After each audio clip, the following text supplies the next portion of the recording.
with a pilot. Now, I've done many things. Many things have worked. Many things have not worked. I'll give you an example of a yeshiva that I made, and it didn't work. I mean, again, it was partially successful. And I made a yeshiva, which was a Jeep yeshiva. And instead of having classrooms, we studied in Jeeps outdoors. And we would set up a classroom outside. And it was for ADHD kids.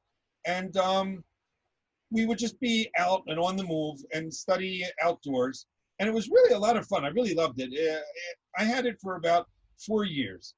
Now, every year I realized that I needed more and more structure.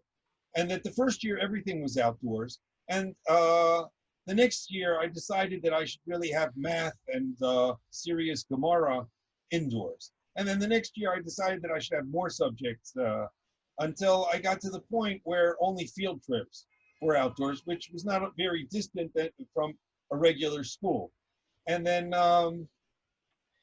this school kind of morphed into like a special needs school that you don't know in the beginning.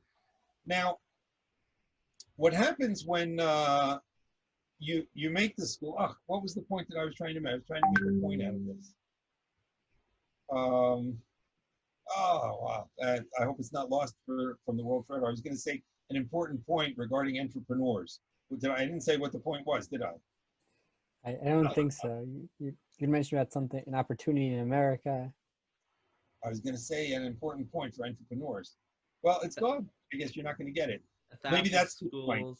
There was one school. And it's supposed to be 1,000 schools. Something about. Oh, now I remember what it was. I was talking about pilots. Let me go back. I got it now. Thank you. Oh. I was talking about pilots. That's another point for entrepreneurs. Try to do things when you're still young and you can remember the beginning of the sentence by the time you get to the end of your sentence. And that when you get older, you have to at least have a CEO who's 30 years younger so that he can really do things and remember what you did yesterday in order to figure out what you do tomorrow. Let's go back. So when you're going to do a pilot, so there's two possibilities. It either works or doesn't work. If it works, then you go ahead, everything is fun. But what happens when it doesn't work, you analyze why it doesn't work.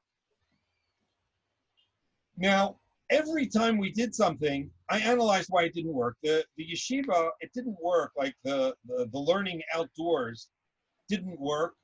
Every time I could have singled out a logistic reason why it didn't work. And I said, well, we just needed a logistic team to set up the classroom ahead of time, and then the kids wouldn't have gotten distracted by setting up the classroom, and then it would have worked if we just came into a set-up classroom. And then every time you think of different ways to overcome what happened wrong in the pilot, and then you can fix it. I never went in that direction. Anytime I made a pilot and the pilot didn't work, I came to the conclusion it doesn't work. And that there are always technical reasons, and there are always things that you say, well, let's try this and try that and try that. And sometimes entrepreneurs will just fall in love with their pilot and their idea to such an extent that they're going to spend the rest of their lives trying to correct the pilot with all kinds of technical things without coming to grips with the real truth. It doesn't work, and that it's just not going to fly. Newton is stronger than your paper airplane, and it's just going to stay on the ground forever. Just come to grips with that. So it could be that I'm a little extreme when it comes to that, but anytime I make a pilot and the pilot doesn't work, even though I identified why it didn't work, and I say, well, there's this and this work. It's all technical. There's nothing essential. My idea of getting unaffiliated Jews affiliated, I think still works, and that theoretically it's still a good idea. But I think that one of the main components was that unaffiliated Jews want to remain unaffiliated. And that's like an underlying reason why all of these technical problems occur.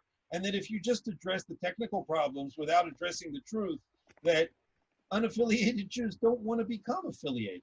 And whatever you do, it's just not going to work. And you just have to come to the grips with the fact that it was a stupid idea to begin with. And what everybody told you, they were right. And whenever you make a pilot and it doesn't work, my suggestion is grow up, ditch the program, try again from scratch. Rabbi, have you ever watched Shark Tank? You know, they have this TV show. I'll tell you, I've never actually watched. I think I might have watched like 3 minutes because we did a Shark Tank in school, and that was a Oh. program that we did, and I was one of the Shark Tank people that I had to like think. And there was this great. I really loved it. There was this guy who invented a humidifier thermos, and that you start with an empty thermos, and it just becomes full of water all the time. I really like that idea. And Because anyway, before I became like this uh, shark in the Shark Tank, I think I spent like 5 minutes looking at it and seeing what it was that they did. I personally, I don't know if it was only those 5 minutes. From the 5 minutes that I looked at it, they were really nasty, and they were just like saying, "Do you want our money? Do you think it's a good idea? Yes, no." And like they said, grow up, and then maybe it'll be a better idea. And because of that, I didn't really like their attitude, and I'm much more accepting, and that when people have stupid ideas, I actually say, all right, go for it. And you never know ahead of time which stupid idea is going to change the world. They actually killed Galileo a little before his time. If they would have let him play out, they would have realized, oh, there's something to what he says. right, but they're also like what you're saying. There is a point where you have to just accept that it just doesn't work.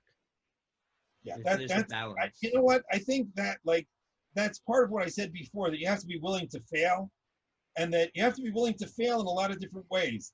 The simple way of failing is that it just doesn't work, and that, I didn't realize that I needed electricity, and that it's just never going to work. That's one way. But there's another way of failing, which is a slow failing, and that you just have to say, all right, I'm cutting losses. That's it. I've gone down the wrong road. I'm stopping. I'm turning around. I'm going to start from scratch.